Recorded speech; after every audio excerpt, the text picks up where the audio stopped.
S'il y a bien une notion encore trop peu connue en musculation, c'est la standardisation. Si tu n'as jamais entendu parler de la standardisation, ça tombe bien parce que je vais tout expliquer sur ce sujet aujourd'hui et je vais t'expliquer bien sûr concrètement pourquoi j'ai choisi de le placer en deuxième dans cette série sur les 4 piliers d'une prise de muscle réussie. Parce que comme nous l'avons vu dans la première vidéo, donc le premier épisode de cette série sur les 4 piliers de la prise de muscle, et si tu ne l'as pas vu, je te mets le lien juste ici. L'objectif, c'est avant tout d'avoir une technique d'exécution correcte avant de vouloir toujours soulever plus lourd. Mais avoir une bonne technique une fois sur une seule série, c'est bien, mais ce n'est pas suffisant. Parce que ce qui va nous intéresser, ça va être tout simplement de reproduire cette technique correcte de manière répétée dans le temps, chaque semaine, à chaque série, à chaque répétition. Et c'est exactement là qu'intervient la standardisation. Donc dans un premier temps, j'aimerais te définir un petit peu et t'expliquer ce qu'est concrètement la standardisation. Standardiser un exercice, c'est tout simplement définir en fait un ensemble de repères et de paramètres qui vont te permettre de reproduire une bonne technique, une technique correcte sur ce même exercice de semaine en semaine, de mois en mois. Les paramètres, ça peut être vraiment beaucoup de choses et c'est des choses auxquelles tu ne penses potentiellement pas chaque semaine mais qui pourtant ont une énorme incidence sur ta progression et sur ta prise de muscle sur le long terme. Donc ces paramètres, ça peut être tout simplement ton placement, les réglages de ta machine, ton amplitude, le tempo que tu vas utiliser sur l'exercice. En fait, il faut vraiment comprendre une notion essentielle, c'est que tout ce qui va influencer ton exécution sur ta série, sur ton exercice, doit devenir le plus reproductible possible. Avoir une bonne technique, c'est bien évidemment la base de tout, mais il faut absolument que tu puisses reproduire cette même et correcte technique, si je peux dire ça comme ça, cette même et bonne technique chaque semaine. Pourquoi c'est aussi important? La raison, elle est très simple. Tu ne peux pas comparer deux choses qui ne sont pas comparables. C'est-à-dire que tu ne peux pas avoir certaines performances, mais ne pas comparer en fait ces performances de manière comparable. Il faut vraiment comprendre cette notion parce qu'elle est essentielle encore une fois. En fait, si tu modifies constamment les conditions dans lesquelles tu réalises un exercice, tu ne peux pas comparer tes performances et donc tu ne peux pas savoir si tu progresses. Pour donner un exemple concret, tu peux pas dire sur une presse par exemple que tu as augmenté, je sais pas, de 5 ou 10 kilos la semaine suivante et en réalité tu as augmenté ta charge, tu as fait peut-être le même nombre de répétitions ou même tu en as fait plus, mais en réalité ce que tu ne sais pas, c'est que ton amplitude a changé, ton placement a changé, la position de tes pieds n'était pas la même, ton amplitude n'était pas la même. Et en fait, tout ça, c'est des choses auxquelles il faut penser si tu veux vraiment construire du muscle, si tu veux vraiment développer ton physique sur le long terme, parce que c'est des choses qui ont une incidence, encore une fois, sur ta prise de muscle. Pourquoi? Parce qu'en fait, les performances que tu vas analyser sur tes exercices, elles vont déterminer potentiellement ta progression, en fait, sur tes entraînements, ta progression sur ton physique. Et le problème, c'est que si tu mesures et si tu analyses et si tu compares des choses qui ne sont pas comparables, tu ne peux pas te dire que tu as progressé. Et c'est pour ça, encore une fois, qu'il y a beaucoup de personnes qui stagnent et qui ne comprennent pas pourquoi elles stagnent, parce qu'en fait, elles vont à la salle régulièrement, elles ont l'impression d'augmenter leur charge, de faire de la surcharge progressive, mais elles sont toujours au même stade, parce que potentiellement, il y a un gros manque derrière de standardisation. Donc encore une fois, tu peux avoir augmenté ta charge d'une semaine à une autre, et en fait, sur le papier, tu as noté quelque part sur ton carnet ou peu importe sur ton téléphone dans tes notes, tu as noté que tu as augmenté ta charge, sur le papier tu as progressé, mais en réalité, quand tu analyses ton mouvement, tu n'as pas réellement progressé, tu n'es pas devenu plus fort. Ton muscle n'est pas devenu potentiellement plus fort parce que les conditions dans lesquelles tu as augmenté ta charge n'étaient pas les mêmes que la semaine précédente. C'est pour ça, en fait, que la standardisation, elle est essentielle à la surcharge progressive. Et c'est pour ça que du coup, j'ai placé cette notion de standardisation dans ce deuxième épisode comme deuxième fondement de la prise de muscle,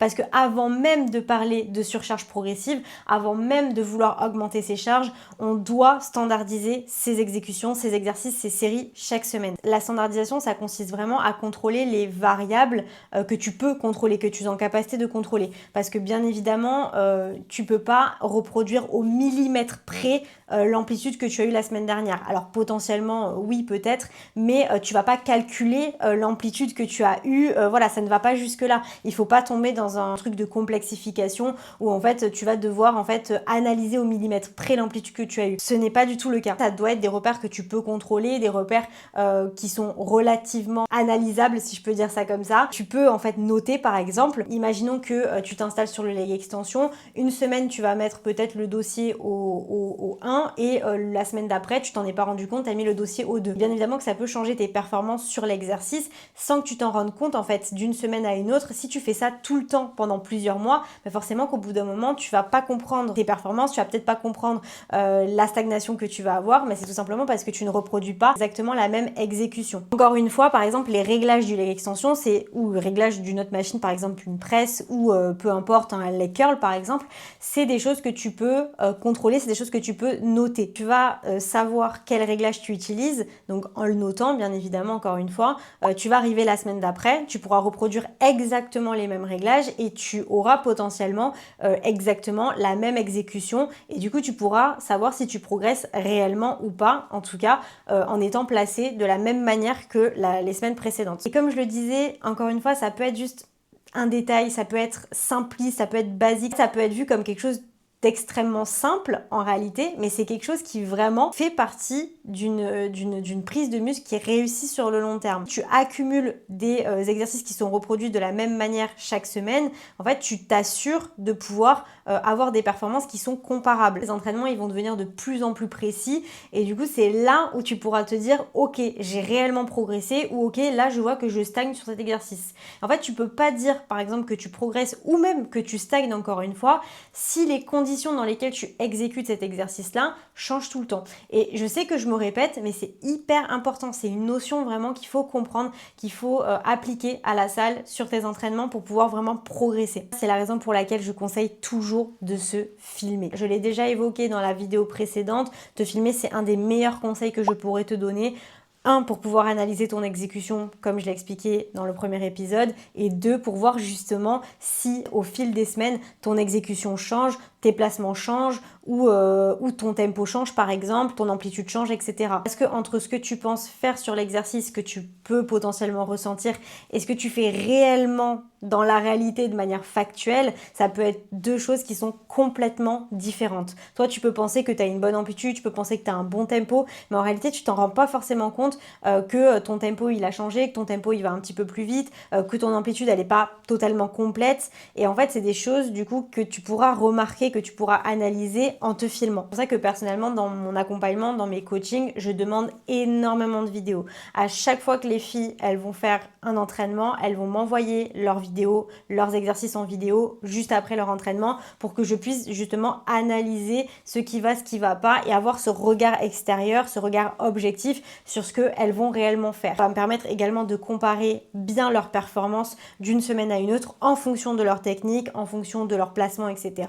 et pouvoir les guider et leur expliquer, encore une fois, bien sûr, il faut expliquer, il faut que les filles comprennent pour qu'en fait elles deviennent aussi autonomes par la suite, qu'est-ce qui va et qu'est-ce qui potentiellement ne va pas pour vraiment qu'elles puissent s'améliorer de semaine en semaine. Il y a le fait de se filmer, mais comme je le disais aussi tout à l'heure en début de vidéo, il y a le fait de noter. Il faut absolument que tu notes tout. En tout cas, au début, ça peut te paraître des choses qui sont alors simples, mais qui peuvent aussi te paraître beaucoup à faire, mais en réalité, il faut que personne ne vous trompe. Si vous voulez vraiment progresser en musculation, si vous voulez vraiment construire un physique, si vous avez un objectif de développer votre masse musculaire, vous devez prendre le temps de vous filmer, vous devez prendre le temps de noter les choses pour ajuster si besoin et progresser encore une fois avec logique, avec sens et dans la bonne direction. Je dis que ça peut être compliqué entre guillemets. Selon moi, il n'y a rien de compliqué. Quand on a un objectif et qu'on veut vraiment atteindre cet objectif-là, on met en place des choses. C'est normal de mettre en place certaines actions pour pouvoir atteindre cet objectif-là. Et j'en ai parlé un petit peu dans la première vidéo, mais j'ai l'impression que la musculation, c'est devenu un sport qui est extrêmement accessible et on a l'impression que c'est extrêmement simple, mais en réalité, ça demande de faire aussi certains efforts. Alors encore une fois, moi personnellement, je ne vois pas ça comme des efforts ou comme des contraintes, mais c'est des habitudes, on va dire, des nouvelles habitudes à mettre en place si on veut progresser, si on a des objectifs. Donc, première chose, te filmer. Deuxième chose, noter. Il faut absolument que tu aies je sais pas, des notes dans ton téléphone qui sont dédiées à tes entraînements, une application, un tracker, un logbook par exemple, type Google Sheet, ou encore un carnet d'entraînement en papier, c'est très bien aussi, pour pouvoir noter tout ça. Les deux choses qu'on note le plus fréquemment, et ça c'est quelque chose qui revient très souvent aussi, qui est, on va dire, logique, c'est de noter tes charges et tes répétitions. On est bien d'accord, il faut le noter. On note beaucoup moins les réglages, le placement, les ressentis, etc. Et c'est hyper important de le noter également. Au début de tes entraînements, tu vas tout simplement trouver déjà la bonne technique, tu vas apprendre à exécuter un mouvement correctement, et tu vas aussi prendre le temps de trouver les bons placements, de trouver les réglages qui te correspondent à toi. Comme je le disais dans la première vidéo, ça ne se fait pas d'une séance à une autre. Ça se fait en plusieurs séances de manière répétée. C'est-à-dire qu'en une séance, tu vas pas forcément trouver directement le bon réglage. Il va te falloir peut-être quelques semaines, quelques séances avant de trouver vraiment les réglages qui te correspondent, le placement qui te correspond, l'amplitude qui te va également. Et c'est hyper important de prendre le temps et du coup de noter vraiment justement tes ressentis d'une séance à l'autre selon un certain placement, selon un certain réglage. Au début, ça peut te paraître un petit peu complexe, mais en réalité, c'est ce qui va rendre tes entraînements beaucoup plus fluide et beaucoup plus simple. Parce que je sais qu'il y a beaucoup de femmes qui, quand elles arrivent à la salle, elles se sentent énormément perdues, elles ne savent pas quoi faire, elles ne savent pas comment utiliser les machines, etc. Alors oui, au début, ça va demander du coup un certain temps d'adaptation, mais en fait, justement, le fait de noter, ça va te permettre de ne plus être perdu au fil des semaines, de ne plus avoir à te souvenir comment régler la machine, etc. Parce qu'une fois que tu auras trouvé ces bons réglages-là, tu les auras notés et tu pourras les reproduire chaque semaine. Et j'en viens à un point extrêmement important, extrêmement important. Tout ce que je viens de dire là, c'est la raison pour laquelle tu ne peux pas changer de programme tous les mois, toutes les semaines. Et vraiment, c'est quelque chose que je vois encore beaucoup trop. Quand j'ai des femmes en appel pour un potentiel coaching ou même que je parle avec des femmes sur Instagram, je me rends compte que beaucoup de femmes croient qu'il faut changer d'exercice tout le temps pour entre guillemets choquer le muscle, pour faire en sorte justement que le muscle ne s'habitue pas entre guillemets à l'exercice et du coup qu'il ne stagne pas. Mais en fait, c'est tout l'inverse. Et si vous avez bien suivi déjà par rapport au premier épisode, à la première vidéo que j'ai sortie, ce qui va compter pour développer votre masse musculaire, c'est la tension que vous allez appliquer sur le muscle. Et donc pour que cette tension soit bonne, comme je l'expliquais, il faut avoir une bonne technique d'exécution. Mais pour avoir une bonne technique d'exécution, ça prend du temps, ça prend plusieurs semaines. Donc en fait, si vous changez tout le temps d'exercice, si vous changez tout le temps la façon dont vous vous entraînez, votre muscle, il ne sera pas en capacité de recevoir une tension qui est suffisante et qui est correcte. Parce qu'en fait, si vous changez tout le temps d'exercice, déjà potentiellement, vous n'allez absolument pas trouver vos repères, vous n'allez absolument pas pouvoir travailler sur la technique d'exécution qui est la base justement pour appliquer une bonne tension sur le muscle. Vous allez tout le temps changer et vous pourrez pas en fait avoir quelque chose de stable. Et ça revient aussi à l'analogie que j'ai faite dans la première vidéo.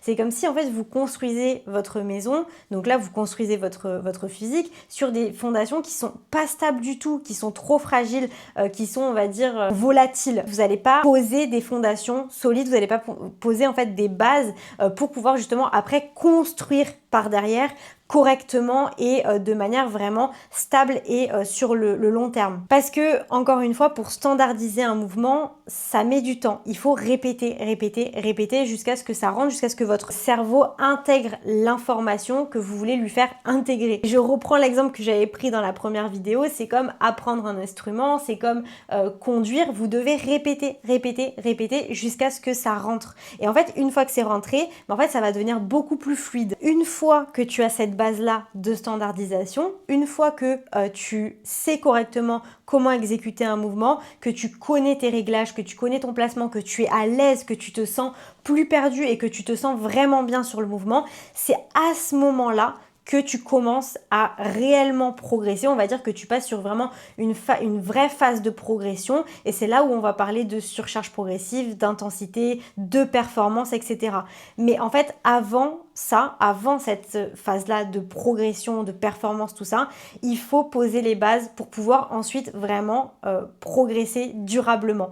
Et pour revenir un petit peu sur la notion de tension mise sur le muscle, en fait, la tension, elle va déjà passer premièrement, comme je le disais, par la technique d'exécution. Ensuite, il faut que cette technique d'exécution soit reproductible chaque semaine pour s'assurer que la tension est mise au bon endroit, pour s'assurer que la tension est correcte et que on répond vraiment à la fonction du muscle. Ça, c'est ce que j'expliquais dans la première vidéo. Et en fait, une fois que ça c'est acquis, ce qui va vraiment compter, c'est justement le fait que cette tension devienne de plus en plus importante. Cette tension-là, elle va changer dans un certain sens. Mais c'est pas dans le sens que vous croyez, c'est pas dans le sens où il faut changer d'exercice tout le temps, où il faut choquer le muscle en faisant des exercices différents, etc. C'est absolument pas ça. C'est en mettant de plus en plus d'intensité et de proximité à l'échec musculaire, justement. C'est là où, en fait, la tension sera toujours importante et du coup que votre muscle, en fait, devra toujours s'adapter. Mais pour arriver à ce niveau-là de tension, il faut déjà être à l'aise, être confiante et être bien placée, être bien sur une exécution, être bien sur un exercice pour ensuite avoir en fait une certaine aisance à se rapprocher de l'échec musculaire. Et en plus de ça, si on n'est déjà pas bien sur un mouvement, en fait se rapprocher de l'échec musculaire et surcharger progressivement, forcer la surcharge progressive, en fait déjà vous risquez de vous blesser et vous allez voir que vous n'allez pas du tout progresser, vous allez stagner à un moment donné. Donc quand on parle de tension, encore une fois, c'est une tension qui est correctement appliquée sur le muscle et qui va en fait évoluer, mais en termes de proximité à l'échec musculaire, en termes d'intensité. C'est-à-dire que la tension, elle va devenir de plus en plus intense en fait au fil des semaines. Elle est censée arriver à un moment donné, être tout le temps, quasiment tout le temps intense, on va dire, assez intense justement pour que votre muscle en fait continue de se développer, continue de, on va dire, s'adapter à la tension que vous allez lui imposer. Mais cette tension-là, c'est pas encore une fois le fait de changer d'exercice. C'est vraiment en fait la tension qui va être mise sur votre muscle via la résistance, via la charge que vous allez lui imposer. Et forcément, arrivé à un moment donné, une fois que vous êtes à l'aise sur vos mouvements, une fois que vous sentez que vous êtes bien, vous pouvez commencer en fait à surcharger progressivement. Et c'est là qu'on va parler de surcharge progressive d'intensité. Donc ça viendra après. La majorité des personnes aujourd'hui pensent que c'est en changeant d'exercice qu'elles vont devenir efficaces à la salle pour justement construire du muscle. Sauf qu'en fait, c'est tout le contraire parce que plus tu te sens à l'aise sur un mouvement, plus tu te sens à l'aise sur un exercice, que tu as trouvé tes repères. Je sais que je me répète, mais c'est hyper important à prendre conscience et à appliquer.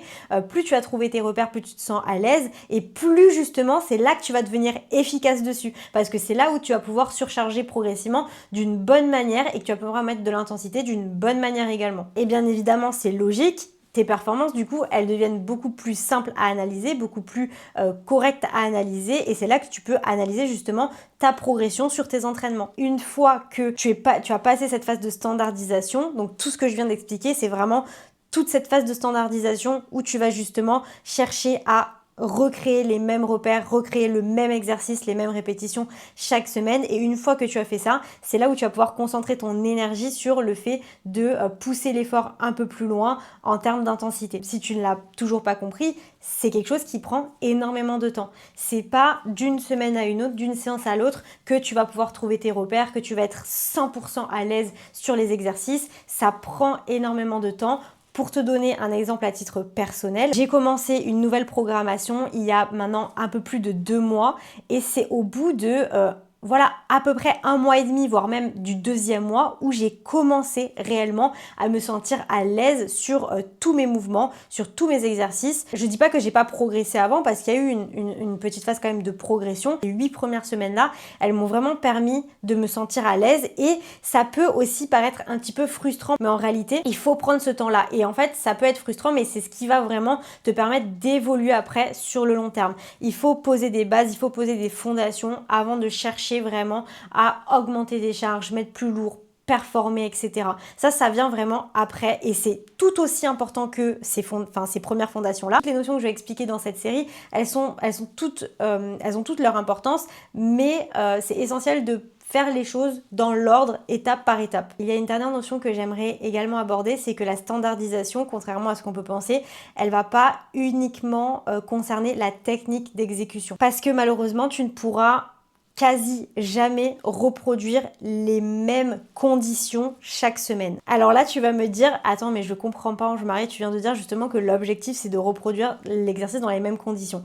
Mais en fait, je vais te parler des conditions qui ne concernent pas vraiment la technique d'exécution en elle-même. Là, je vais te parler de tous les facteurs extérieurs qui peuvent en fait venir impacter justement les conditions dans lesquelles tu vas t'entraîner. Ça peut être ton sommeil, ça peut être l'hydratation que tu as eue, ça peut être la façon dont tu as mangé, peut-être également ce que tu as fait la veille réveil, si tu as beaucoup marché, il y a beaucoup de choses qui peuvent venir impacter tes entraînements sans que tu t'en rendes compte. C'est des notions qui sont importantes à un certain moment donné de ta pratique. Quand tu es débutante, forcément, ça te paraîtra pas aussi important et c'est totalement normal. Mais en fait, arrivé à un moment donné de ta pratique, si tu cherches encore une fois à vraiment progresser sur le long terme et à progresser dans ce sport, c'est des choses à connaître, c'est des choses à apprendre. Tes performances, elles vont aussi être influencées par tout ça et même par aussi le stress que tu peux avoir ce jour-là, le jour où tu vas t'entraîner. Si par exemple tu es plus ou moins stressé et également en tant que femme par rapport à ton cycle hormonal. C'est très important de le prendre en compte.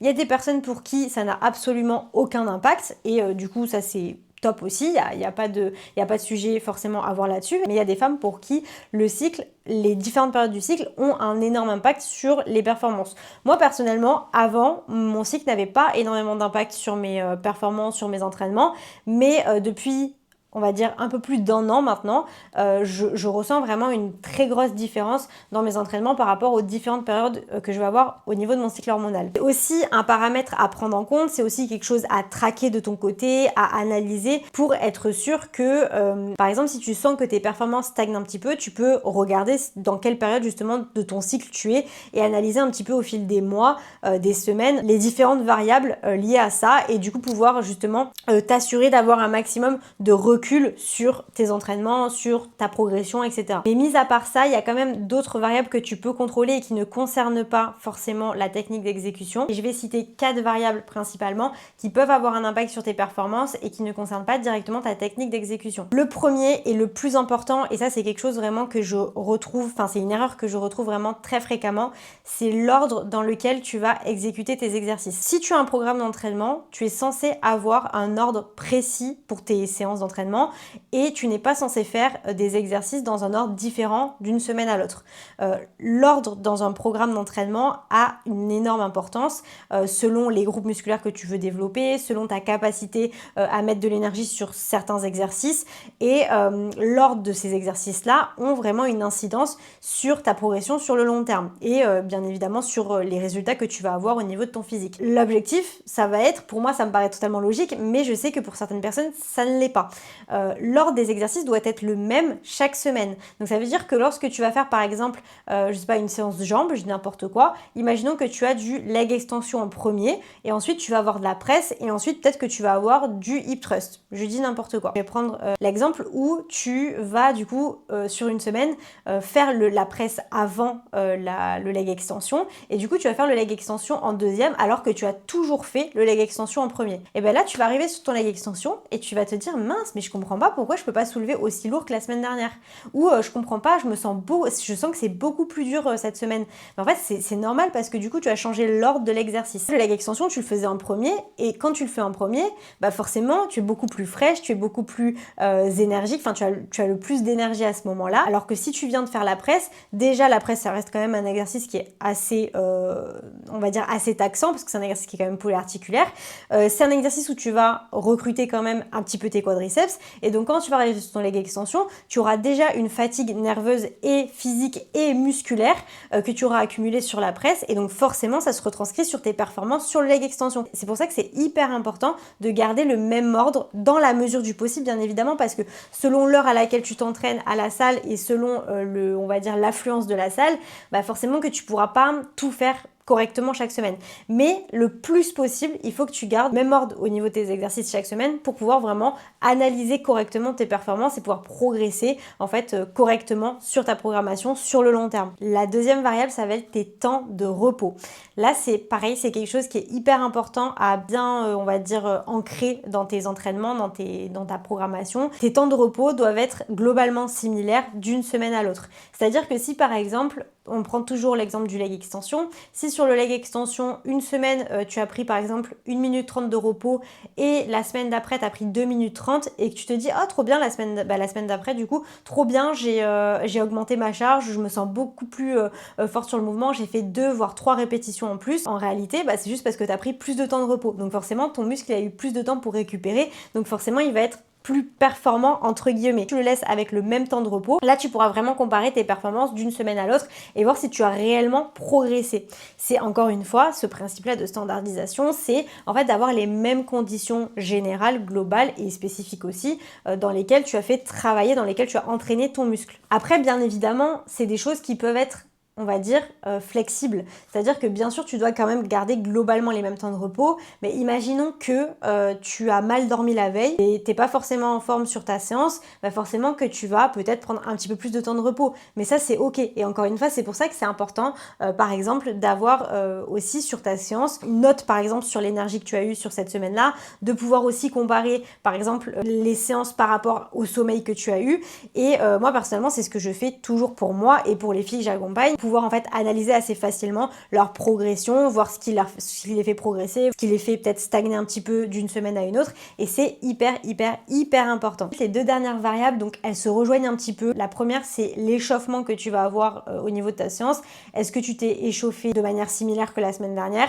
Par exemple, le temps de marche peut-être que tu as eu avant ton entraînement, si tu as marché un petit peu, pour faire monter un petit peu ta température corporelle. Est-ce que tu t'es échauffé articulairement ou pas? Et bien sûr, du coup, la deuxième variable, c'est les montées en charge, les montées en gamme, donc tes séries d'échauffement sur les exercices. Si tu as fait des séries d'échauffement qui ne sont pas forcément similaires ou qui sont peut-être soit moins nombreuses ou plus élevées, forcément que sur ta série effective, tu auras peut-être des performances qui seront différentes. Je vais essayer d'expliquer un petit peu parce que ça peut être un petit peu abstrait pour certaines personnes. Quand on a un programme d'entraînement, on va avoir des séries effectives, donc c'est des séries de travail. Par exemple, imaginons, on prend toujours l'exemple de la séance bas du corps avec le leg extension. Par exemple, tu vas avoir sur ta programmation 3 séries de leg extension à faire, à réaliser.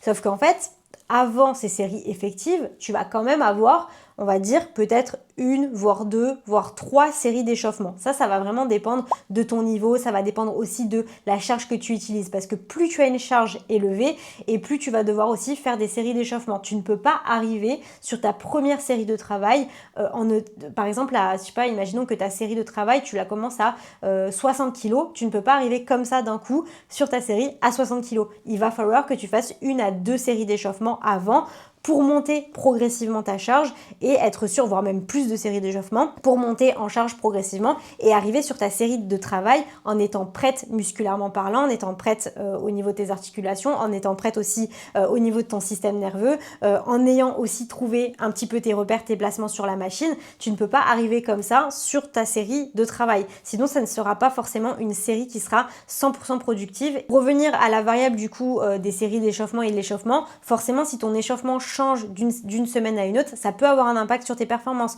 Donc sur le leg extension, si par exemple la semaine d'avant tu as fait 3 séries d'échauffement, tu t'es échauffé de manière assez rapide et que la semaine d'après tu as fait un échauffement qui était beaucoup plus long, sans forcément t'en rendre compte, tu as fait plus de séries d'échauffement où tu t'es plus fatigué sur tes séries d'échauffement, ce qui n'est pas censé être le cas, hein, bien évidemment. Donc c'est pour ça que c'est important d'avoir une structure au niveau de ces entraînements. Et donc si tu t'es échauffé beaucoup plus intensément la semaine d'après, bah du coup tu arrives sur ta série, bah forcément tes performances elles vont changer parce que du coup tu t'es déjà trop fatigué sur tes séries d'échauffement. C'est pour ça que ça doit être quand même assez structuré et que tu dois savoir concrètement, tu dois apprendre justement à monter en gamme progressivement sans te fatiguer. Les séries d'échauffement ne sont pas censées te fatiguer. Les séries d'échauffement sont juste censées te préparer pour arriver vraiment prête à 100% sur tes séries de travail. L'objectif, c'est vraiment de comparer ce qui est comparable. Si tu ne compares pas les mêmes choses d'une semaine à une autre, tu ne peux pas savoir si tu progresses. Et si aujourd'hui, tu te retrouves dans une situation où tu as l'impression de stagner, où tu as l'impression de ne pas avancer et tu ne comprends pas, alors que pourtant, tu es régulière à la salle, tu vas à la salle, tu t'essayes de te donner à fond, tu essayes de fournir les efforts pour vraiment obtenir des résultats, peut-être que c'est justement la phase de standardisation qui t'a beaucoup manqué en début de programmation. Cette phase-là, elle est essentielle pour pouvoir progresser durablement et savoir vraiment dans quelle direction tu vas en fait au niveau de tes performances et pouvoir vraiment analyser ta progression d'une semaine à l'autre, d'un mois à l'autre. C'est hyper important parce que si tu ne notes rien, si tu ne sais pas combien de séries tu as fait la semaine d'avant, combien de répétitions la semaine d'avant, les réglages que tu as eu sur une machine, en fait, d'une semaine à une autre, si ça change tout le temps, forcément, c'est très compliqué pour toi de savoir si tu progresses réellement ou pas. Et c'est normal, du coup, de se sentir perdu et de sentir qu'on a l'impression de stagner. On n'a pas de structure autour de ça. Et c'est important. C'est la base, vraiment, c'est un fondement de la prise de muscle, encore une fois. On arrive à la fin de cette vidéo et ce que je veux que tu retiennes, c'est de ne pas rentrer dans la complexification ou dans la perfection totale. Ce que je veux vraiment que tu retiennes, c'est qu'il faut créer suffisamment de stabilité et on va dire suffisamment de fondement, de solidité, si je peux dire ça comme ça, dans tes entraînements pour voir ce qui vraiment te fait évoluer ou ce qui te fait pas évoluer. Une fois, ton objectif, c'est de construire un physique, c'est de développer ta masse musculaire, peu importe là où tu veux développer ton physique, si c'est voilà, ton bas du corps, ton haut du corps, peu importe, tu as cet objectif-là et en fait, tes entraînements vont être en fait le noyau central de cette construction physique et du coup, si tu n'as pas de structure, si tes entraînements ne sont pas stables et ne sont pas assez solides, tu ne peux pas réellement savoir ce qui te fait progresser ou pas. Et donc, c'est hyper important justement d'avoir cette phase de standardisation-là, mais encore une fois, c'est pas quelque chose où tu dois être 100% parfaite, c'est pas, tu ne dois pas rentrer dans quelque chose de complexe, tu dois juste avoir des fondements qui sont assez solides, des bases qui sont assez stables pour pouvoir progresser durablement après. C'est là où l'évolution de tes performances, l'augmentation de tes charges, c'est là où ça prend sens vraiment. En fait, si tu as une bonne standardisation sur tes exercices, le fait d'après augmenter progressivement tes charges, tes performances, etc. Mais en fait, on sait que du coup, ça fait sens et que c'est là où tu progresses. Et c'est pour ça que la standardisation devait être le deuxième pilier de cette série sur les 4 piliers de la prise de muscle. Le premier pilier nous a permis de construire une bonne technique d'exécution. Le deuxième nous permet du coup de la rendre reproductible de semaine en semaine, de mois en mois. Et maintenant que la technique est correcte et standardisée, il nous manque quelque chose. Oui, ça ne s'arrête pas là. Tu peux avoir la meilleure technique, tu peux avoir la meilleure standardisation possible, ce qui est quand même déjà une très bonne chose. Mais arriver à un moment donné de ta pratique, il va te falloir quelque chose qui va justement faire toute la différence après sur tes résultats. C'est bien évidemment l'intensité et la surcharge progressive. Parce que si tes séries de travail ne sont pas assez stimulantes pour ton muscle, alors il aura énormément du mal à se développer. Et tu risques tout simplement de limiter énormément tes résultats. Donc c'est exactement ce que nous allons voir dans le prochain épisode de cette série. Le troisième pilier, ça sera l'intensité. Et il faut absolument comprendre cette notion aussi qui est extrêmement importante. On se retrouve la semaine prochaine les amis pour le troisième pilier qui est l'intensité. J'ai déjà trop hâte d'en parler, j'ai plein de choses à vous dire là-dessus. Donc pensez à vous abonner et bien sûr pensez à liker et commenter cette vidéo si ça vous a plu. Ça me fera extrêmement plaisir. Je vous dis à très vite.